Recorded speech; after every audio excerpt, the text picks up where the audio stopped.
What's going on, guys? This is Beast Class build number 3. Let's get right into it.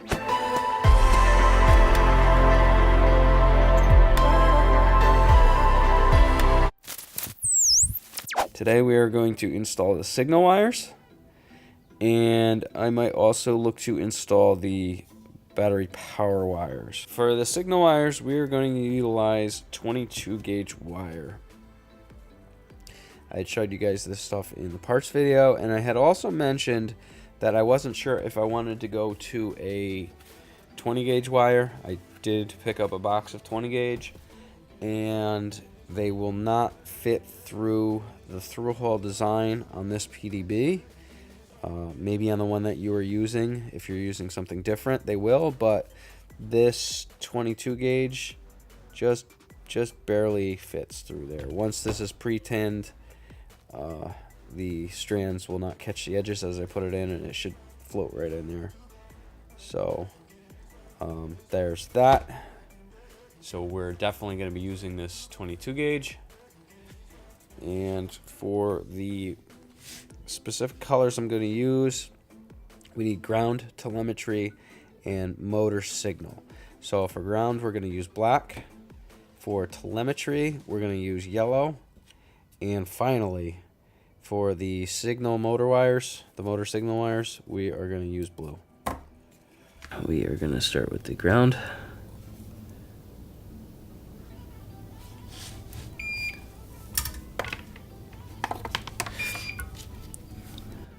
There it is. Might help to touch the pad better. And telemetry, yellow. So the trick here is definitely cut these back about a 1/4 inch and really fine tune this edge. Do not pre-tin, and then just kind of lay them over. Once you get it in place, you can actually hold it in place with one of the tweezers, and then get in there with the fine point tip, and then that will hold right in place like that. And that seems to be the easiest way to do it.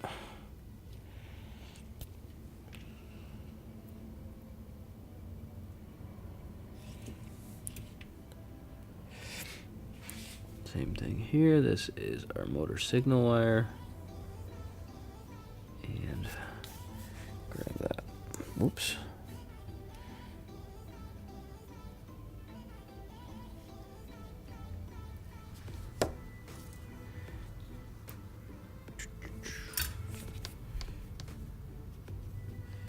So here is where I wish I had a kind of a bent point, which I don't have. I stupidly didn't think I would need it, but here's where I need it.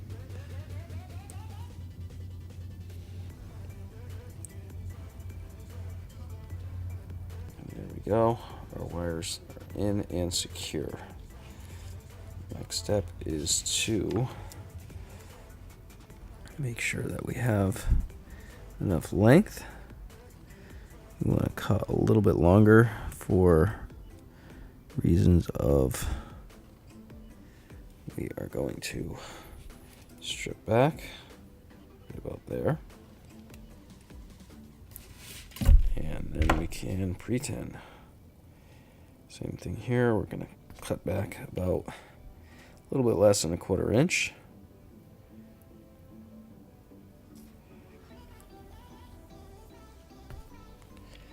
And then we're going to pre-tin both the wires and the ESC pads. And we are going to take the ESC out of the TPU so we do not melt it when both fitting the pads and when pre-tinning the pads.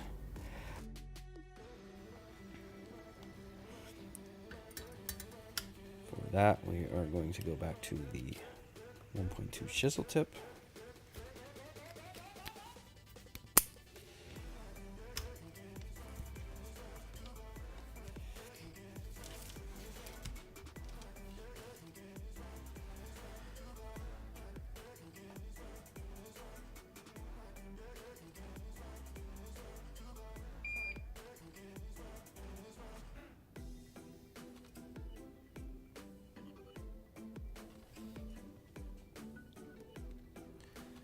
wires are pre-tinned.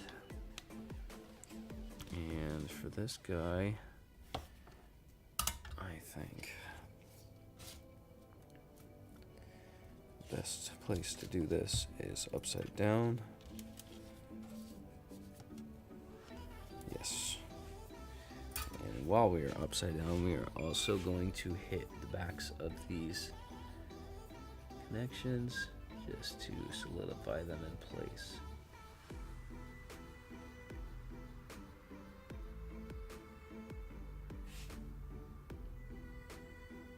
Just fit through the carbon back here. I know you guys can't really see this, but I'm just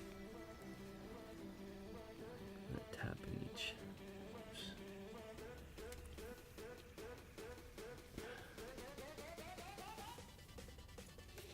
Tap in each connection just to solidify them on.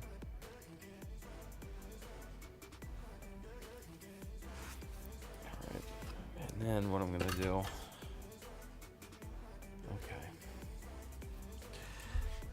just gonna hit each pad and draw down into that little hole.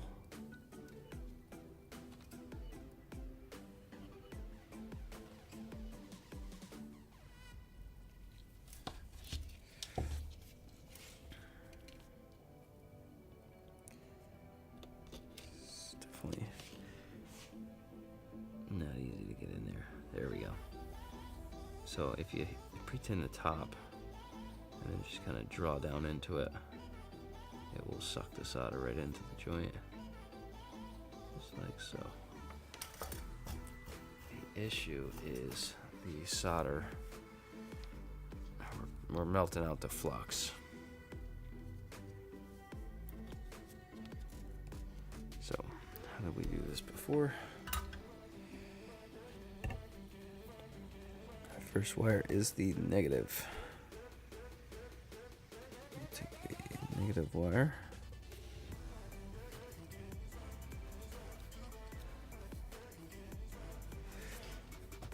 And I'm gonna employ the help of quad hands here just to hold this in place. And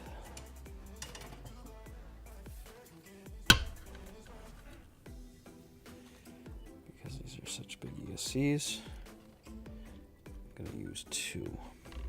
Okay, there we go. Now we're going to take our wire and from the back side here.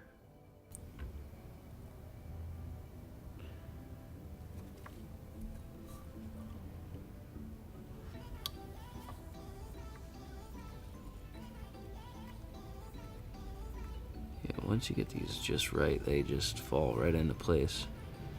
Of course, you want to kind of hang out for a second and let the joint cool down before you go moving it around. Otherwise, you would pull it right out, like I did there.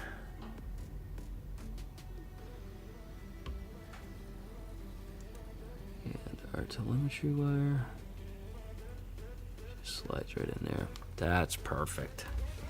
Oh, that one's perfect. So now that we have our signal wires installed, I am putting a piece of VHB tape. This is made by 3M. It's kind of a rubberized tape. And this will help us hold our capacitor in place, so we are not reliant on the solder joints of said capacitor. So now that that's in place, capacitors they provide are a 330 microfarad 50 volt capacitor. The line on a capacitor is the negative, and it's also denoted by the little rectangular shapes here. So this guy is going to sit right on top. We're going to put the legs in first and then seat it right inside of the tape. Once we're done there, I'm going to go back to the soldering iron, and to hold this in place I am going to employ quad hands once again. This is the magnetic workbench. And we're just going to hold that guy right there. And for these joints, just so I can get around back and the front, I'm going to use the conical tip.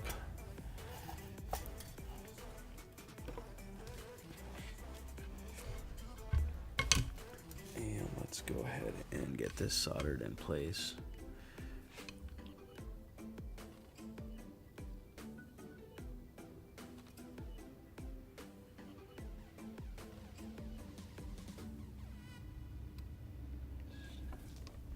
Kind of a difficult joint to get the solder to really seat into.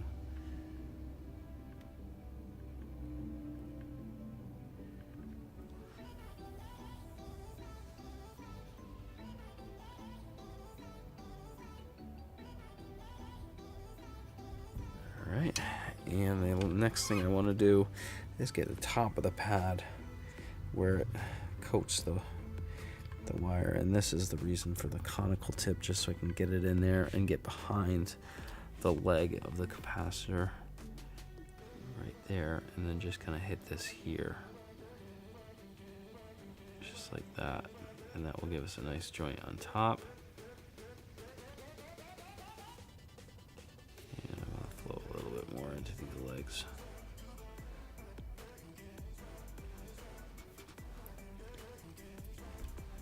Repeat that for the bottom.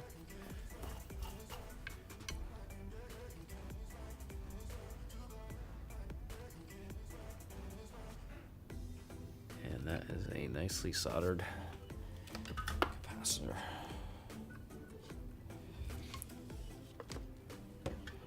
Now I'm going to take my angle nippers and clean up these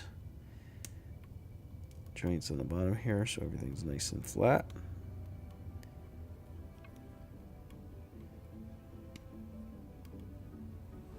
There we go.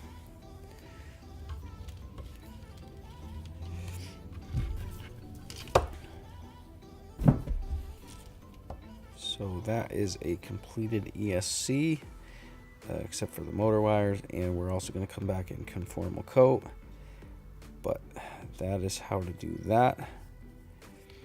I'm going to repeat this process for the remaining 3, or in this case 2. I have already done that one.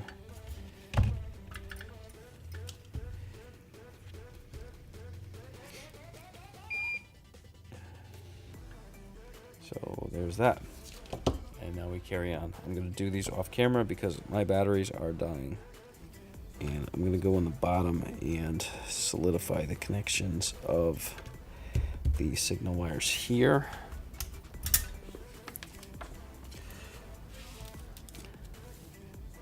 Which are these guys.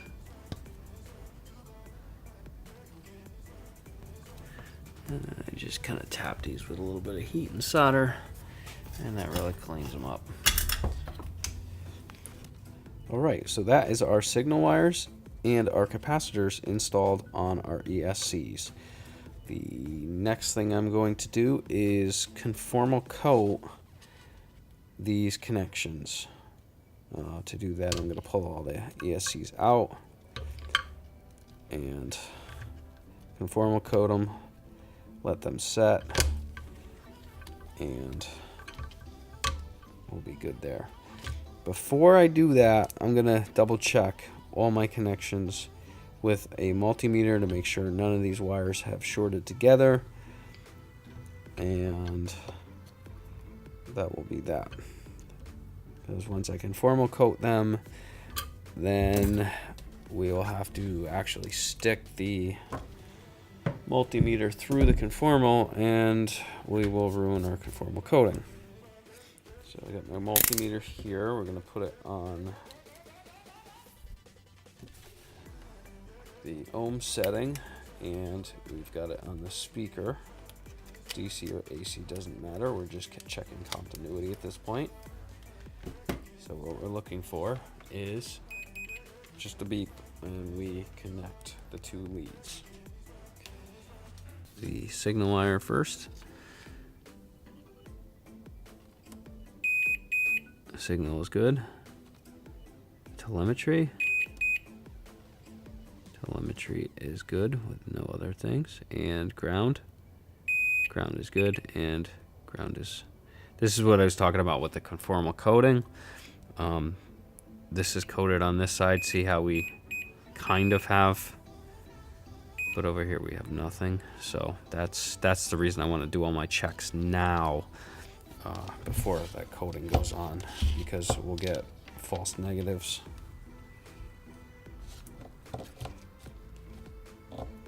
There we go, cooperate. So signal 3. We have a problem. We have a direct short from the signal 3 and the ground. That's a problem. Where's that short?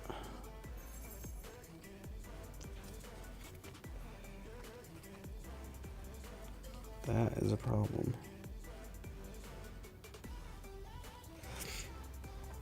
So that short must be right in here. I think I see it. I think I see it. So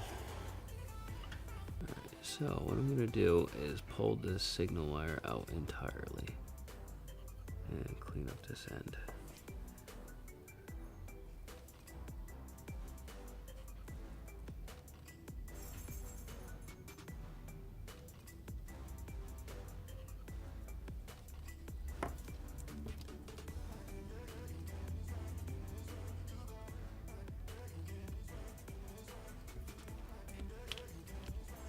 Now with that out, I'm going to double check this pad to see if I got rid of the short. Indeed I did, because there's our ground. Okay, so the short is gone at this point. So the motor signal wire is no longer touching the ground pad. So do I have enough wire? If I cut this back, I do. So I think what I'm going to do, because this is just not a mess, I'm just going to strip it back a little bit. So we're going to take this, and I don't like doing this, but we're going to start over. Hopefully this wire is not too short now.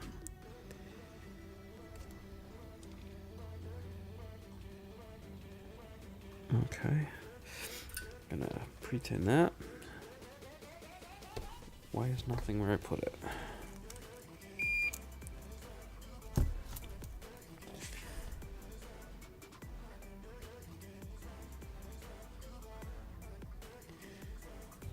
right, and we probably have all the solder that we need in there. But I'm gonna add just a little bit, just to add the little bit of flux.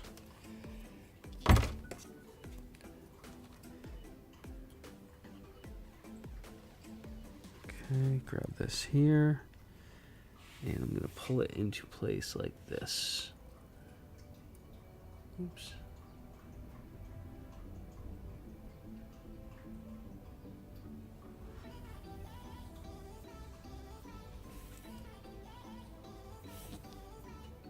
And I want to push it up into place like that.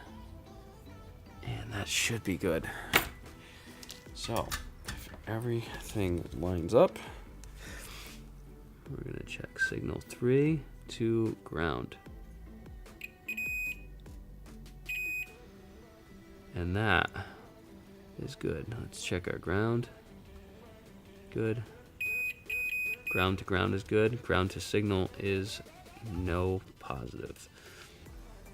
Signal is good. Signal to ground is good.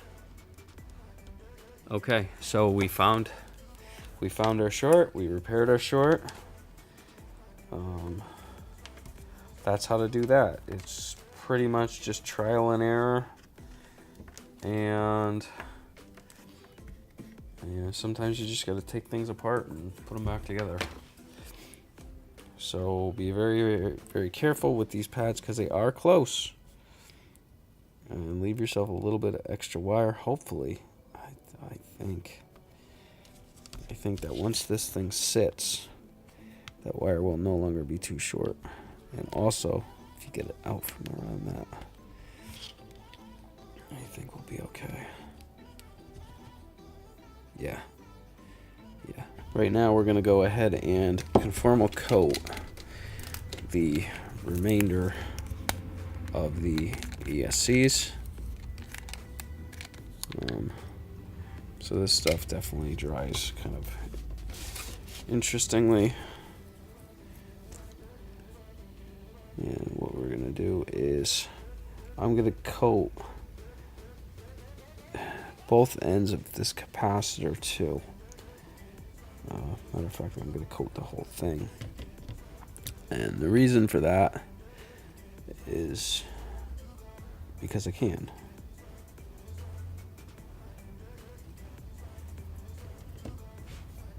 So I'm just gonna go ahead and coat anywhere that I think the heat has gotten to. I guess a little bit up on those wires. I'm gonna coat the capacitors so no water can get into those.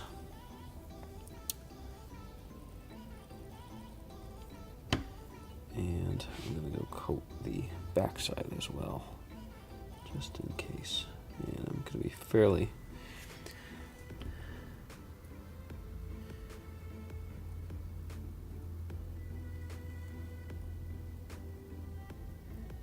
kind of make sure I get everything there.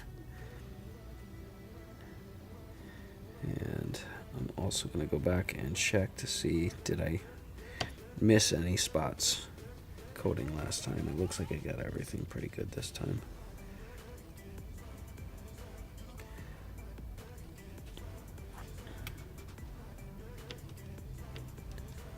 And that's coated. I'm going to leave that off to the side. And I'm going to repeat that process for all 4 ESCs. So that is how to install the signal wires and the capacitors on the APD ESCs. Those definitely proved to be a bit of an issue. So I suggest if you're going to do this, I'm using 22 gauge wire. Maybe go to 24 gauge. 22, it was workable, but it was a pain in the butt. Also, that braided stuff is another pain in the butt. So I have a feeling that it would have worked had we used 24 gauge wire. That would have made it a lot easier to work with at the ends to get each piece into the holes. Now, if you're going to do the flat style soldering straight to those pads, then you'll not have the issues with the wire size that I had. But again, this is all just a thing. This is, you know, I'm trying to get the largest size wire so we don't have to worry about losing signal. I really don't want this thing falling out of the sky midair. So that's why I really went with the higher gauge wire, as large as I can fit through those through holes. And I just happen to like soldering through the through hole design. So there's that. So anyway, if you guys enjoyed this video, click that thumbs up button. And if you've been following along or think I'm crazy, leave me a comment below. And if you haven't done it already, like 90% of you haven't, just punch that subscribe button because it's fun. And you only get to do it once. And I'll catch you later. Peace.